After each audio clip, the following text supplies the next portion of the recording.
Head মাথা দেয়।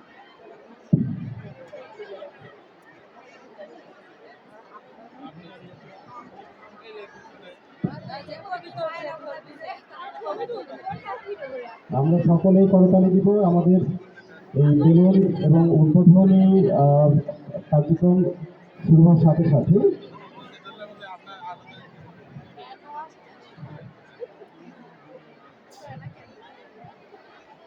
হ্যাঁ, সকলে করতালি দিব। আমরা দেখতে পাচ্ছি দৃষ্টিনন্দন এবং অসংখ্য বেলুন উড়িয়ে আমাদের অতিথিবৃন্দ এবং সম্মানিত প্রধান অতিথি, বিশেষ অতিথিবৃন্দ এবং অন্যান্য সম্মানিত অতিথিবৃন্দ বিয়ার স্কুল কলেজ বগুড়ার